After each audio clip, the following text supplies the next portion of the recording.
today with Saint, we're going to talk about the strange gender bending of Doctor Strange. Stop it, Disney. Stop. Seriously. Stop.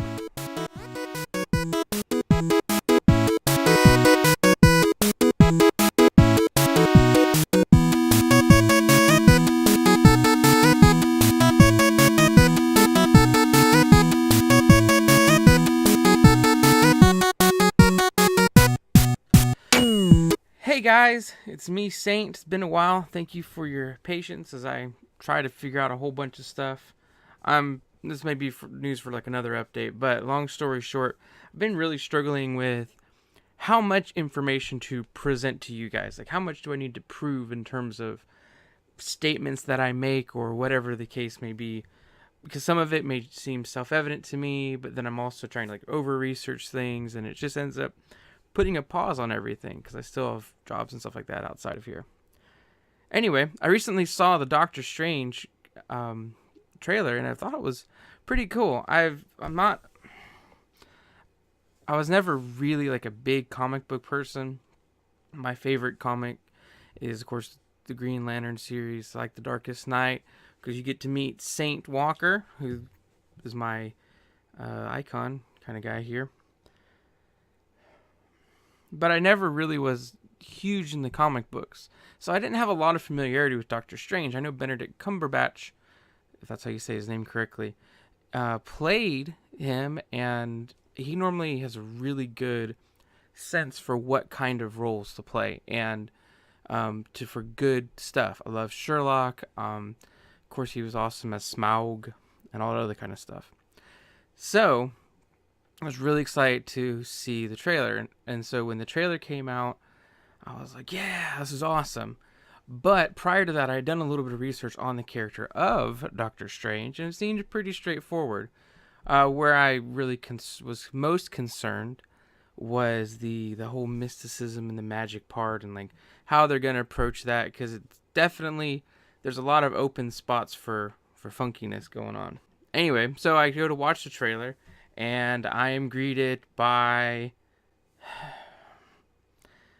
what I really blame Disney on, although it could be partially Marvel's fault. Well, it is, as we'll see later on. But the fact that they've changed one of the main characters, and by main, I mean like the mentor character, which has a huge influence on Doctor Strange. But before that, let's look at who the Ancient One was. So the Ancient One is this guy, as you can see there. He ends up training Doctor Strange and stuff like that. This is from Marvel's actual wiki, so this is not like Wikipedia or something. This is from actually from Marvel. You'll notice there's a specific term in here. If you read about it, the youth who would eventually be called the Ancient One was born over 500 years ago in Kamar Taj, a village hidden in Himalayan mountains known as Tibet. Originally, the youth, like the other men of the village, was a peaceful farmer. This guy is obviously a guy. But Disney, Marvel, whoever it was not content in leaving the characters the way that they were originally written. And this bothers me because I also do writing, and I do like fiction work and short stories, and I'm working with a production company to put some of these stories into full-length feature things. And so I say that to kind of give you disclosure that when it comes to original source material, it is really important to me to stay true to it. In the same way that as someone who loves books, it bothers me when you add characters that are not essential, or you butcher the original source material, especially when the source material is so rich and robust in there. If you've got something like Twilight, which it really bothers me that Twilight was so along with the book. I didn't read them all, don't worry. Actually, well, I don't think I read any of them because they're pretty terrible to read. But from what I've been told, it pretty much followed the books straightforwardly. But when it comes to movies like Lord of the Rings or The Hobbit, just to name a couple of them, where the source material is so rich and so amazing, and you don't need to do anything. You actually need to add stuff, or you need to actually take out things just because you don't have enough room for it all. And they go and they add storylines like Tariel, and it doesn't make any sense. Why are you going to change the story that much to incorporate characters that weren't really into it in order to, I don't know, have women in there? I mean, I don't understand. Like, it doesn't make sense. The stories are loved by people of all ages and of all genders and all creeds and all colors and everything like that. And they're loved because the author designed them a certain way. I know many, many females who love The Lord of the Rings. And the fact that there isn't a strong female elf character that can outdo Legolas and all this other kind of stuff did not hurt their love for it. And it really is a disservice to fans, and I would ultimately say women, when you have to continually add stuff. But we'll get into that later on. So, going back to Doctor Strange. They're gender swapping the Ancient One. So, as this says on Cinema Blend, now this was written 9 months ago, which is a little bit ago, but like I said, I haven't been really following this because typically with commercial comic book movies or things where I'm not super familiar with, I try not to become super familiar with it prior to it, so I can enjoy it without prejudice, because they tend to mess up so much. Anyway, I had a angry here, and I'm just so disappointed in how it is. I can't even be upset anymore because it's just so dumb. Anyway, they're gonna make her a girl, and so here is one of the producers' things: the sorcerers have been around for millennia, protecting us from things we didn't know about until the story. There have been multiple ancient ones, even if this one has been around for 500 years. There were others, this mantle, and therefore we felt that we had leeway to cast in interesting ways. No, you don't. You don't have leeway because Marvel's own webpage, all the comics and everything, show him to be an Asian person. Show him to be a man. You can't just switch characters and change things like you did with FemThor or whatever. And I think part of it's because I don't trust their motives. So this person who wrote the article said, in a time when Marvelites are calling out their favorite movie studio on the lack of female characters in these films, really, I don't think that the Marvelites are the one calling out their favorite movie studio.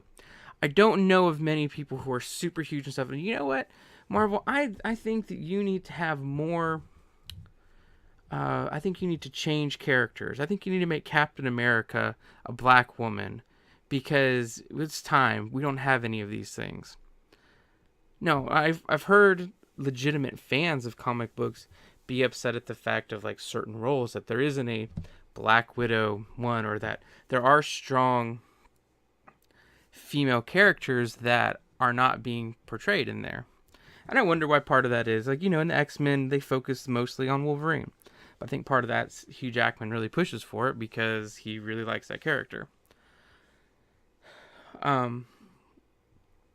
Anyway, the other thing that bothers me about this article is you come down a little bit. The glorified actress is no stranger to gender-bending roles. One of her biggest strengths is playing characters that require major transformation.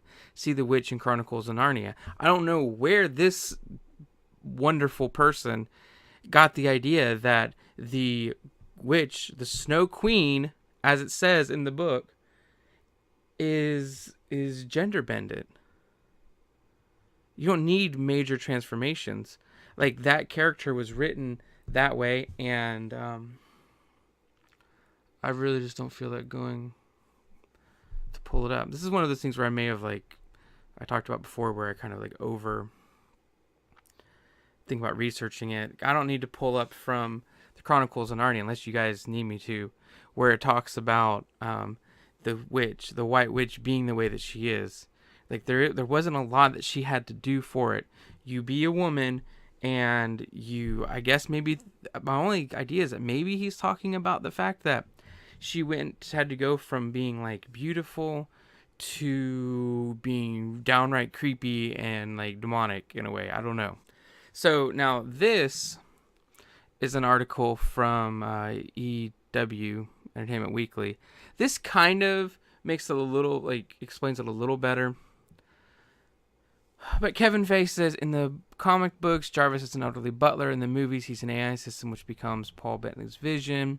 We're always looking for ways to change. If you look at some of the early incarnations of the Ancient One in the comics, they are what we may consider today to be quite sort of stereotypical. They don't hold up to what would work today. So I can kind of understand that, where, because back in the 50s, it could be more stereotypical and whatnot. But I don't think that you have to stay stereotypical with it. If you don't like the way that it's changed and it's portrayed in, like, if I could see like the source material of someone in blackface, you wouldn't have them in blackface anymore. So if it's a stereotypical Asian guy in there, what you do is you take away the stereotypical aspects of him and make him an Asian guy. Because I don't actually know, are there any Asian superheroes, movies that have been made? Where's the outcry from them? There isn't. But you take the Asian like stereotype of the Ancient One, and then you improve upon it. You take away the stereotypical aspects of it, and you make him cool. You make him different. You break the stereotypical parts, and you cast him in the same way that you would the woman. You have him do the same things with there, but you stay true to the source material. So I brought up the fact about the blackface. If you had a comic where the guy dressed up in blackface, well, you don't have him dressed up in blackface. You portray him in a different light. It's just, it doesn't make sense. There's not a need for that. So what I think this shows, and the reason why I picked Doctor Strange, is because it was the most recent thing that's happened. But if you look at what's happening with Star Wars, where they are way over flooding the market with strong female characters. Rey was obviously a Mary Sue. There was nothing she couldn't do. She could pilot the Millennium Falcon by herself. She could trouble it. Having not been in it before, she knew how to do stuff that Han and Chewie couldn't do in it. It doesn't make sense. Then she goes and she can wield a lightsaber and defeat Kylo Ren. Having never even turned it on previously, she can turn it on and then do it. And that doesn't include how she could use the Force powers. I can understand some of the Force powers, like, maybe being able to put forth suggestions, but using battle meditation, using Force push and stuff like that, there's, in the attempt of these movie theaters to reach out to women, because there's not enough women in Star Wars that are strong and capable and blah, blah, blah, blah, blah. It's an insult to the women that are in Star Wars. But B, what happens is you throw all of the Star Wars, quote-unquote, orthodoxy out the window. People who it took a long time, like Obi-Wan, he was a really great Jedi.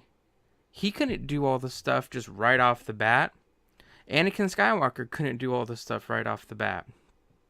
But somehow Rey is. It doesn't make sense. And then you've got Rogue One. Well, what do we have now? Now we have a superhuman woman who can do everything. Now, I'm willing to give an exception. Like, maybe she could be Mara Jade, or a version of Mara Jade. But it's just, I can't help but think that it's political, and that they're trying to reach out and to do something and to be more quote-unquote feminist. The problem with it is, and I don't have any problems with strong female characters, I loved Katniss Everdeen, and I think that Suzanne Collins did a phenomenal job writing that whole story, writing the book. And one of the things that was so immersive in the Hunger Games trilogy is the fact that you had a strong female character, but she had flaws like all humans do. Rey had no flaws. She was perfect in everything. She picked up everything quickly. There wasn't any downfalls of her. And I like the Rey character in general. I thought her and Finn had a great interaction. But it just seems like when you have these women, they're made perfect. Katniss had flaws, and her flaws are what made her lovable. Although she was unlovable in the book, but that's what made you be able to love her. And I think that we're really missing out on that. And if the whole idea is to make these characters for young girls to be able to look up to and aspire to, the problem is you're running into two things. A, you're showing a unrealistic portrayal of what it's like to be a woman in these things, to where you can do everything and nothing will be hard for you, etc. The other thing is it's along the lines of the first, in that you're giving unrealistic expectations. You're showing them that they don't have to work hard and that things will just be given, and because there's something really special about the way that Katniss struggled with things, and things didn't come easy to her, and she had to work together with other people to do it. With Rey, it kind of shows, well, if you're not naturally inclined to these things, then you really don't have a point to do it, because you'll never be as good as other people. I don't know. It's frustrating, and I hate to see what's happening with it. I can only hope that things will get better. But I don't have a lot of hope for it. I mean, you've got Femme Thor, you've got...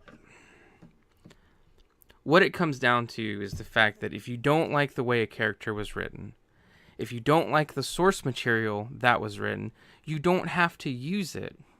I don't think there were a lot of people clamoring for a Doctor Strange comic movie. There are a lot of other more popular superheroes that they could have done. They chose Doctor Strange for a reason. Yay, that's great. Use him, but keep him true to the source. Anyway, thanks for watching. I really appreciate you taking the time to do this.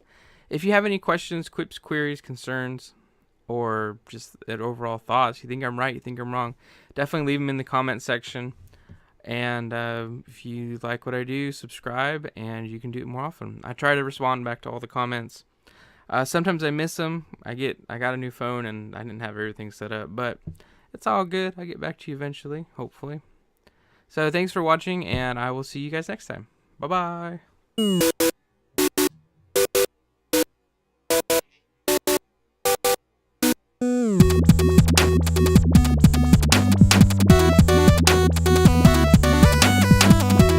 Jesus is a friend of mine. Jesus is a friend of mine.